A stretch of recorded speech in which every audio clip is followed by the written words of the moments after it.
Mesdames et messieurs, bonjour, heureuse de vous retrouver pour ce temps d'information au sommaire. Dans ce journal, nous irons dans le village de Soko, à 7 km de la ville de Bandoukou, dernier village ivoirien à la frontière ghanéenne dans le nord-est du pays. Il doit sa renommée à ses singes sacrés. Nous les découvrirons dans notre escale 225. Hors de nos frontières au Brésil, plus précisément, ils sont plus de 156 millions de Brésiliens appelés aux urnes pour les élections présidentielles. Nous reviendrons sur cette information dans cette édition. Merci de suivre l'information sur RTI2. Rendons-nous à présent à Soko, un village célèbre de la Côte d'Ivoire. Fondé par le peuple Sénoufo appelé Nafana, ce village doit sa notoriété à ses singes mystiques et mythiques. Des primates qui font d'ailleurs partie intégrante de la vie des villageois et qui ont même droit à des honneurs. Je vous invite à suivre ce reportage de nos Sangaré, Gilles Tonien et Bouraïma Guiré. Situé à 7 km de la ville de Bandoukou, dans la région du Gontougo, Soko est l'un des villages les plus populaires du pays, de par son histoire avec celle des singes sacrés. Bonjour, bonne arrivée. Adama Ouattara, dit Katonga, en sait beaucoup.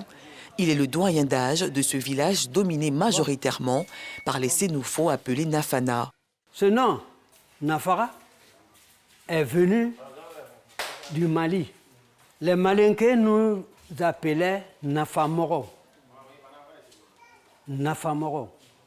Si tu restes avec les Nafana, tu gagnes ce que tu cherches. C'est pour cela qu'ils nous appelaient Nafana, Nafara. Nafamoro. C'est ce qui est resté sur nous, sinon nous sommes des Sénoufos.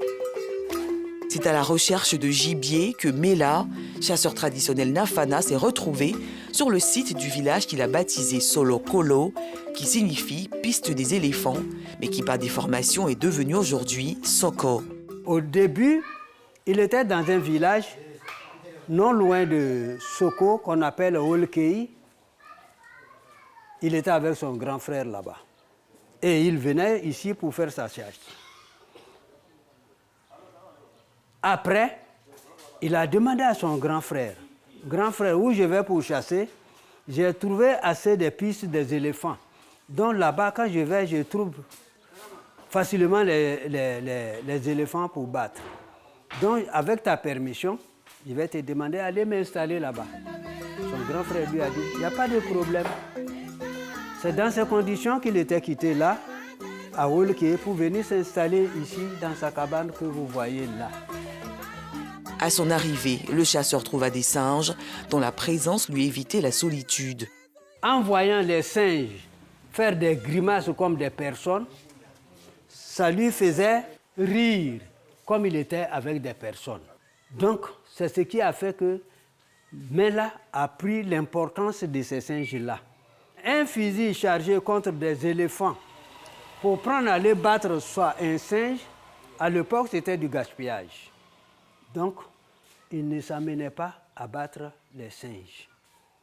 Les singes aussi, en n'étant pas menacés, ils aussi n'avaient plus peur du fondateur Toulé Mela.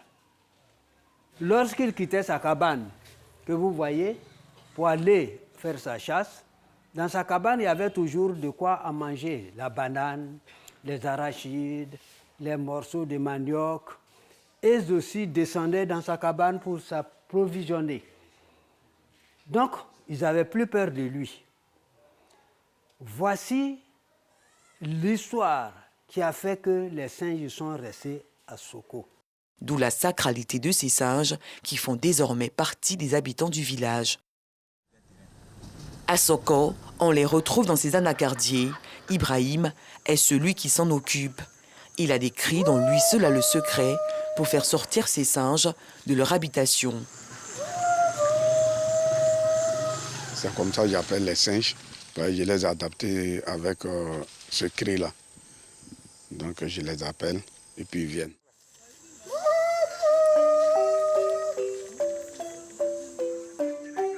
Au bout de quelques minutes, ces primates font surface pour nous souhaiter la traditionnelle Fotamana.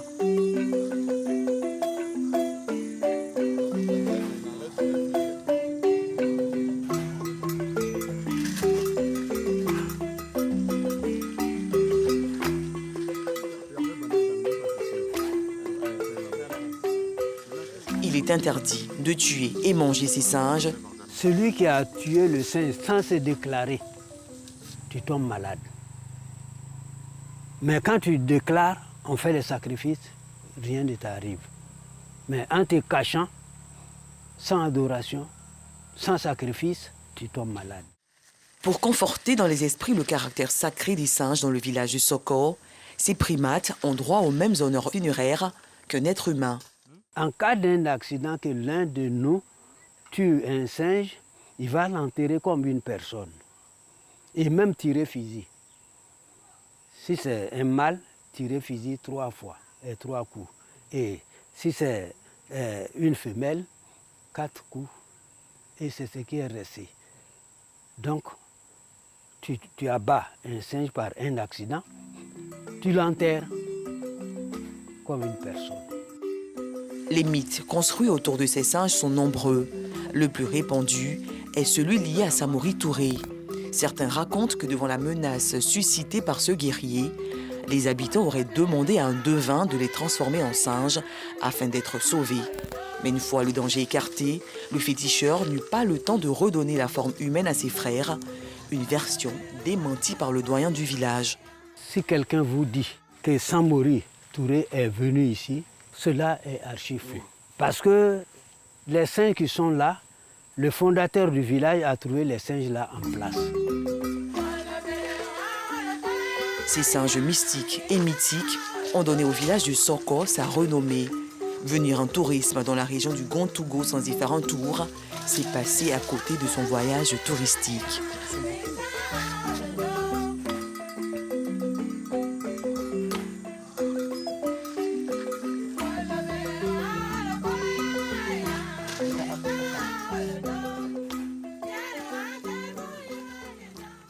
Un village à visiter, les bras chargés.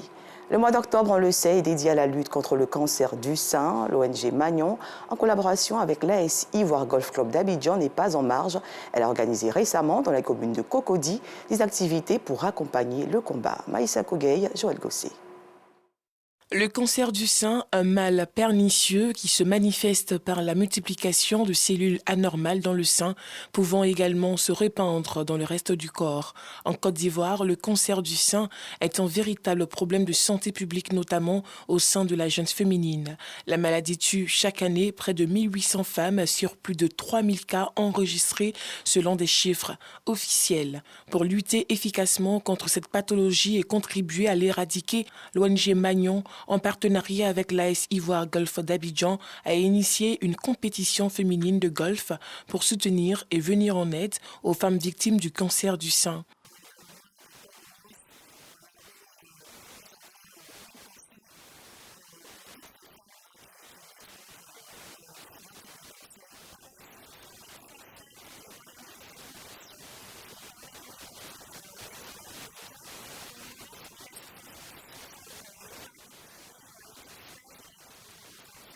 Une initiative soutenue par les golfeurs.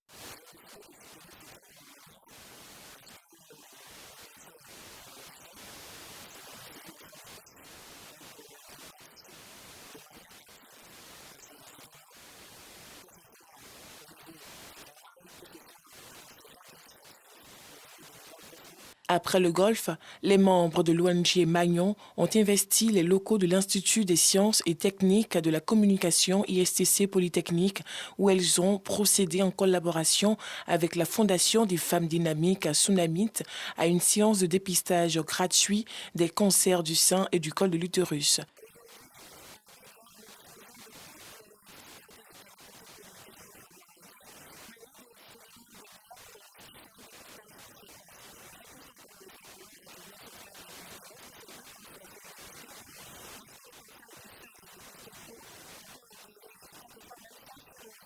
L'ONG Magnon œuvre pour le bien-être des veuves et orphelins. En ce mois d'octobre, elle a décidé de mettre un accent particulier sur la lutte contre le cancer du sein, première cause de mortalité chez la femme en Côte d'Ivoire.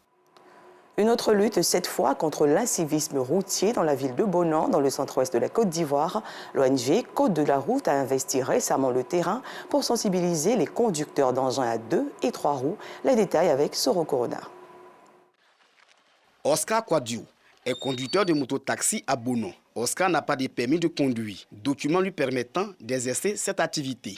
Aussi, il ne dispose pas de casque pour le protéger contre d'éventuels accidents. Des fois, quand tu portes le casque, les clients, beaucoup, il y a d'autres qui aiment le casque, mais par contre, il y a d'autres, quand tu portes le casque, ils ne sont pas trop d'accord avec. Nous sommes conscients du danger, mais bon, je n'ai pas de permis, mais je sais que ce n'est pas normal. Oscar n'est pas le seul dans ce cas. Moi, personnellement, quand je porte les casques, à chaque fois qu'il fait chaud, j'ai des démangeaisons dans mes cheveux. Mes cheveux me grattent beaucoup. Donc ça me fatiguait énormément. C'est pourquoi j'ai enlevé le casque. À Bono, les mototaxis sont impliqués dans plus de 50% des accidents de la circulation. Des chiffres qui font du tronçon Yamoussoukro-Bono-Daloa l'un des plus accidentogènes du pays. Nous avons pris un arrêté municipal, exiger le port de casque, exiger le permis de conduire et exiger l'âge de 18 ans pour monter en moto. Mais malheureusement, nous constatons qu'il y a beaucoup de jeunes qui conduisent des motos. On assiste toujours à des accidents, des morts d'hommes. Et c'est regrettable. Pour interpeller et sensibiliser les acteurs sur les services routiers, le port du casque, l'obtention du permis de conduire, l'ONG Code de la route est sur le terrain. Quand nous avons fini de créer l'ONG, nous avons constaté que ça, à Bono, il y a un véritable problème d'incivisme. La moto est utilisée comme un moyen de transport, mais sans aucune mesure de protection. À cette cérémonie de lancement de ces activités, l'ONG Code de la route a formé plus de 200 conducteurs d'engins à 2 et 3 roues. Formation portée sur le respect du code de la route. C'est l'auto-école qui est le temple de l'initiation au langage de la route. Or, quand on n'a pas le permis de conduire, on pense que la route est un espace où on peut faire ce qu'on veut. Et c'est cette mauvaise conduite-là, la méconnaissance des règles de circulation, qui entraîne souvent l'implication des 2 et 3 roues dans beaucoup d'accidents en Côte d'Ivoire, malheureusement avec son corollaire de tuer.